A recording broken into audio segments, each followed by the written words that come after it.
Rockstep Radio, on demand, with Kevin Leach. Right, we're here at DJam 2016 in the north of England, and it gives me great pleasure to welcome to Rockstep Radio Cam Mitchell and Cat Foley. Welcome. Well, thanks for having us. Yeah, thanks for having us. We're getting interviewed. How exciting. Are you having a fun weekend? It's been great. Yeah, it's really good vibes. I'm very much enjoying it. It's my first time at DJam, so it's nice to be in the north. But you're a bit of a veteran of the DJam Yeah, I was scene? at the first one. It was actually the first ever jazz class I got invited to teach on my own. Was it here? Yeah. So Julie said, we'd love to have you involved. What do you want? And I said, I want to learn how to teach solo jazz. And she said, well, I'll give you a class. There's a picture of it somewhere, actually. I'm in leg warmers. And the split-sole jazz boots we used to wear 10 years ago. Yeah. So I'm really lucky to still be here 9 years on. I'm really lucky. 9 years? Yeah, it's the 10th year next year. It's a bit of a homecoming for you anyway, isn't it, Kat? Because you spent time in these parts. Yeah, so I learned to dance in Newcastle with Lloyd, the wonderful Lloyd. He's just the best. And while I was at uni, so I started my first class. Newcastle Uni, I could literally see Lloyd teaching from my bedroom, which is a little bit weird. But it was free, and I went, all right, I'll give that a go. And I remember the first time I saw Julie dancing, she came out, and Lloyd had invited her to this social, and I was just like, oh, I want to dance like her. So, yeah, it's lovely to come back and see old friends and people who I've taught over the years and who've taught me. I'm very lucky to be here. Meanwhile, Cam, you obviously aren't from round here. Don't know what you're talking about. No, yeah. Yes, no, I'm not. How long have you been in the UK now? It'll be September 2011 is when I landed, so it'll be about 4.5 years. So your swing dance journey started out in Australia. Was that with Swing Patrol? Yeah, I took my first class from Swing Patrol, from a good mate of mine, Sarah, and my first teacher, Henry.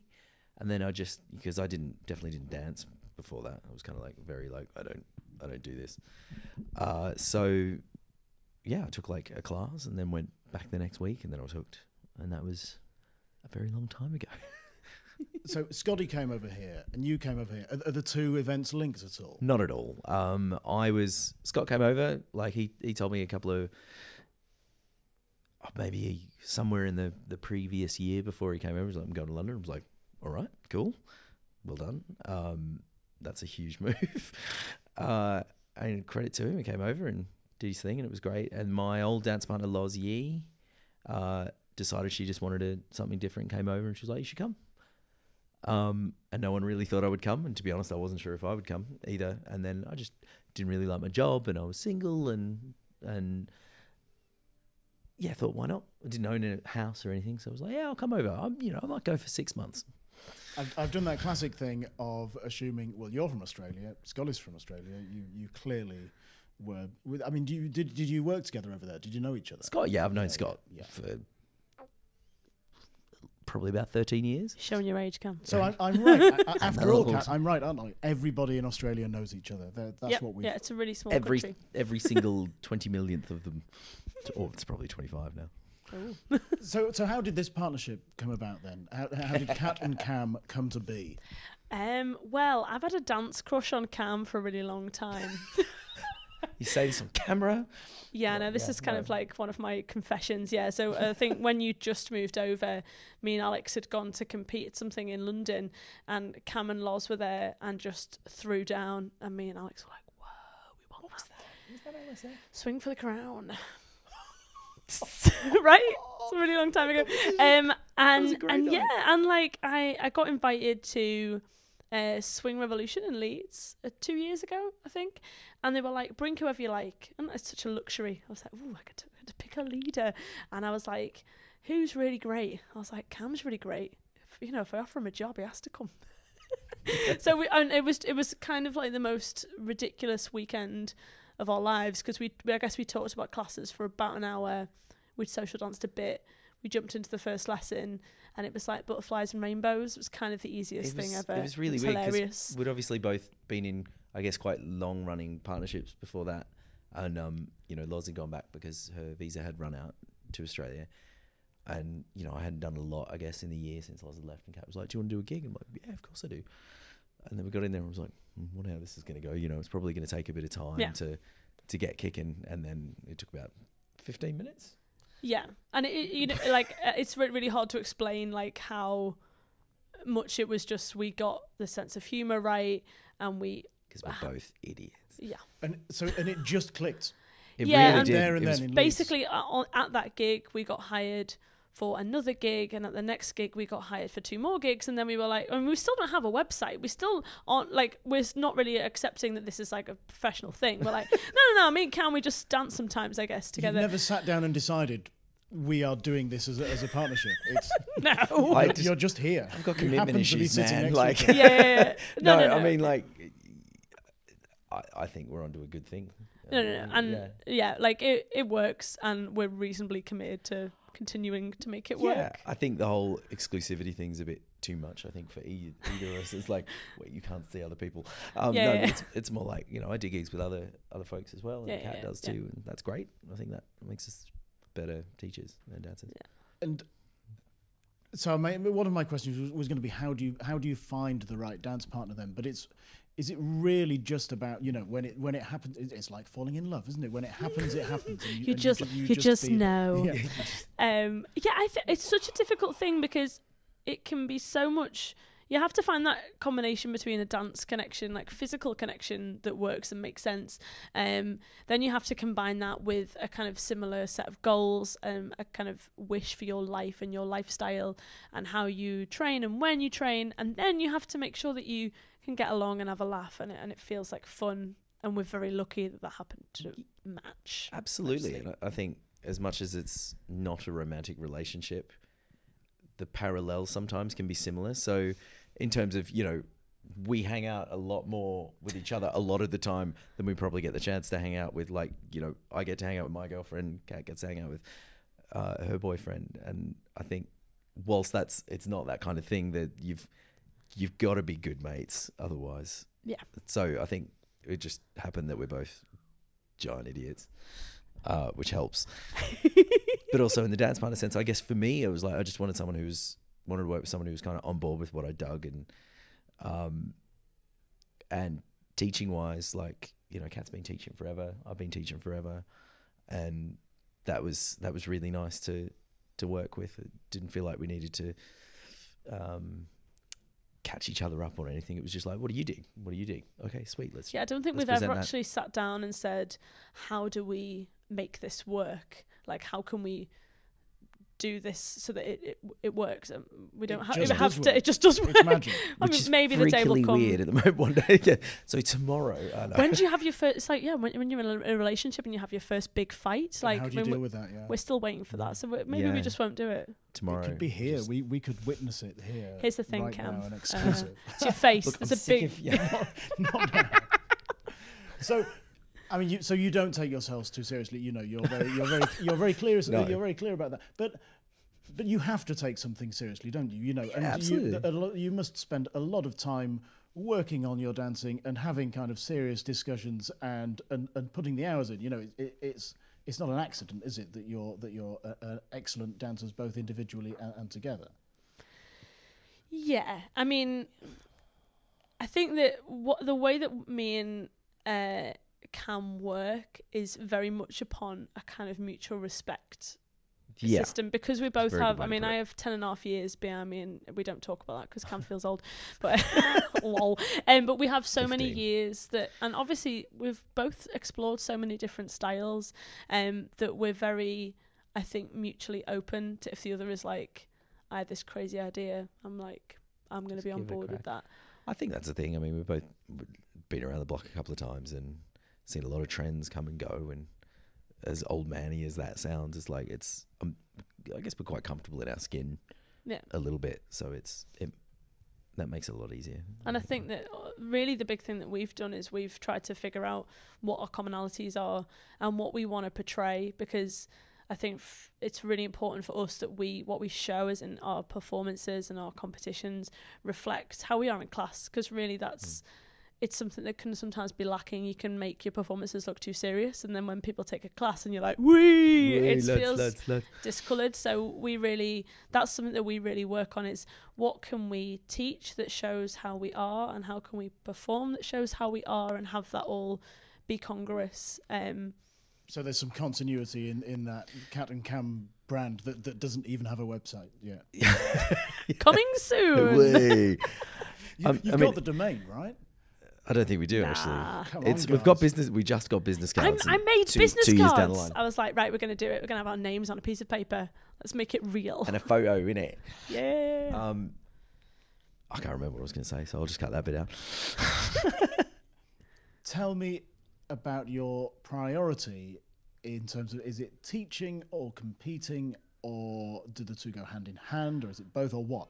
Personally, and I don't know if we align on this or not, to be perfectly honest, teaching is closer to my heart, certainly in the moment, and dancing is close to my heart. Competing, I love doing, but it's not. I've done a lot of it. I've been around for a while. You're not that old, Cam. No, I know, but I've been dancing this as the year I was allowed to drink and the year I was allowed to drive separately. I started dancing, so I really I'm just really enjoying the teaching at the moment, and being at events and social dancing, and competing is great. And occasionally I do love, especially a fast competition like Fast and Furious. We did LSF last year. Yeah, it was just like, let's just do it. And the band got a little overexcited, and it got really, really fast. And like, there's nothing like swinging out really hard. But I could do that on a social dance floor and be just as happy. Yeah, I think that really with the way that the scene is, you've got to somehow get yourself out there. And the thing with the competing is that you have to be there and you have to show up. And obviously, as a scene, you want to see teachers that have legitimacy in terms of the competitive scene. So we try as much as possible to show up, and we try and stay genuine. We do our thing, and we try not to worry too much about where that places us and how that ranks us in the scene. But we want to show up and do what we do, and really that it's a vehicle for hoping that we get the opportunity to teach more, because we're really passionate about the teaching. So I was going to say, do you feel a pressure to compete? It sounds like you do to an extent, or you feel that you absolutely must, otherwise you're not legitimate as teachers. Is that fair? I personally, not for me. Yeah. I was actually having a conversation about this with a friend earlier today. It's like when I compete, I enjoy the process most of the time, but I'm putting myself out there to be judged by a certain set of people, whoever the judges may be. And on that particular night is a judgment of how I've danced on that night in the opinions of those people. And that's great. But I certainly don't feel the need to have that on a regular basis. I think it's a good way to train towards a goal. Yeah. I think that we're lucky right now that because we're teaching at events, we get the opportunity instead to perform something. And because in reality, I think that's why I like competing. I like performing. I've always been a performer. And normally don't worry too much about what the judges think. I always listen to the crowd, and I don't care if I come last in a contest. But if I make people laugh, or if we get a nice big cheer, because we do some crazy fast swing outs, that's the important thing. And that's, I guess, it's the exhibiting that is the important element of it. The judgment, I mean, I find it really, I struggle to judge contests, and I struggle to be judged. It can be very, very challenging to come up against that kind of criticism. And obviously when you win, it's the coolest thing ever. But if you don't, it's getting over your head of like, it doesn't matter. I am who I am. And because you seem, on the whole, quite relaxed about all of this, but you must take it personally, if especially if you think, wow, we nailed that, high five, and then the judges have other ideas. You must think, come on. I think it's hard to be I think you're right. I mean, I think it's hard to understand that you may not be aligned with, certainly if it's a panel of judges you really, really, really look up to, and they've either, put you last, and that's totally cool. But like, I've been in things where I'm like, oh, we came last. And then I was like, hang on, came last in the final. That's still cool. But the goal is always just go out, leave it on the floor, and whatever the numbers come back as, you're right. It's hard not to come back with like, oh, but as long as you leave it out there, that's all you can do. Like, that's really all you and can that's do. I think what's important is that, like, and again, that's the thing about us trying to stay genuine to what we do. There's certainly trends in contests, and there are ways of basically learning what they want and delivering what certain judges want, but we're like, let's just not do that. And I want people to just see how we dance and how we connect, and hopefully that, you know, that gets through YouTube and people feel inspired and it brings a smile to people's faces. And that's in the end what the point of the Lindy Hop is. It's not for us to compete against each other, it's for us to see who can bring the most joy, I think. But it is definitely a tool that we used to push ourselves. And, you know, we went to ILHC and you drop all this money on the line and you fly over the pond and you're like, why are we even doing this? I'm so nervous, I'm going to be sick. I forget the routine 5 minutes before we went on stage. Still made the finals. Still made the finals. And well done on your Thank performance at the ILHC. Are you going back? Undecided. Yeah, we haven't had that conversation yet. That might be our first fight. No. Yeah, we don't know. Maybe. Do you find, I mean, going back to, you know, the kind of pressure to compete, do you find that now that you've reached a certain level that people, I mean, obviously people want you at their events, do you find you're encouraged to go and take part in competitions now? I think it depends on the event, to be perfectly honest. We've definitely been at 1 or 2 events recently where they're like, you're doing the Strictly Lindy, right? We're like, I guess we are. They're like the organizer. But others, not necessarily. I think I'd say the pressure at most events, at least if we're teaching, is more to judge them, obviously, rather than compete. Because it would be a bit weird, at least personally for me, sometimes to compete against the people I've just been teaching all day. But not always. Depends on the context of the event, I think. Yeah, totally. Yeah, we often get asked to perform, and that's lovely. Well, that's great because you get that's your outlet, and you don't have the pressure of being judged, do you? Or at least not vocally. I was gonna say, of not being judged. Well, at least not silently. Yeah. Just going back to teaching, then, because you both teach regularly in London, right? With Swing Patrol, and but obviously you travel to events such as this. Which, not necessarily do you prefer, but do you find that one particular type of class is more rewarding? You know, seeing people develop week after week. You know, what do you prefer, events such as this or the weekly classes? I think they both garner different weights. Like you, at an event like this, you have a great time, and it's definitely a constant party, and like everyone's there because they're just gagging for the Lindy Hop, or, you know, at this event the Blues or Balboa or whatever. But you don't get to see the long game, like you don't get to see the payoff. Whereas say in your weekly class, you do get to see that weekly progression of your students. I find the weekly stuff harder because it's so much longer, and it's you know, you've got to really be invested to make that work. And I'm really lucky. My regular weekly teaching partner, she's amazing, and she's just like kicking it along with me. I think they both garner different values. This one definitely has a more party vibe, of course. Obviously. Yeah, I think I quite like when you're at a festival and people are they're waiting for you to like reveal some truth to them, and you feel that you have that. You have that sense sometimes when you're in the centre of the circle and you maybe just give a small technique point that you might think nothing of, and you see just somebody go, like that feeling is so electric. Like it's completely addictive. Like I sit around for hours at home thinking, what's going to be the next thing that's going to blow somebody's mind, because it's so addictive. And you never know until it happens, right? You really exactly don't. know, and you're like, you really? Like, is that it? Oh, is that you the see thing? me rock step on my right foot on 1. Like, what? Amazing. Nobody's ever told me that. And I find that in classes sometimes. Sometimes it's the simplest things. That It when really you come to is. events such as this, that a very that certain teachers will say, it's that, and you have that little light. They have that light bulb moment, and you have that light bulb moment. You're like, of course it's that. Why did nobody tell me? But the funny thing is that you don't get that in the same way with the students that see you every week. I'll never forget, obviously back in Liverpool, used to teach weekly there, and I'd been hammering this technique point on the swing out for like a month. And then I got a guest to come in because I was away or something.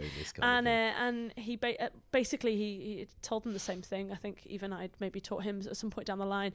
And he one of the leaders came to me and said, "Oh, this guy's blown my mind. He told me that on this count you do this," and I was like, you know, and you're like, that's great. And I told you that in week 1. Exactly. Yeah. And it's like, but it's that You just power gotta of be going ready to in and hear going, it.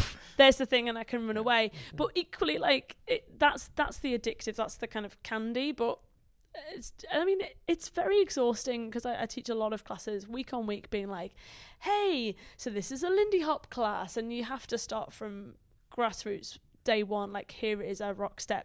And that, I think, energy wise can be exhausting, but I still get a kick out of seeing people's first triple step. I think it's amazing. And Definitely. when you see that one person in class who's like, you see it in the eyes, the fire and you're like, has I've got begun. you're going to stay forever. And that's really, like, addictive, I think. I love doing both. And then weeks, months, years on, you can look and see them dancing, and you can say, I did that.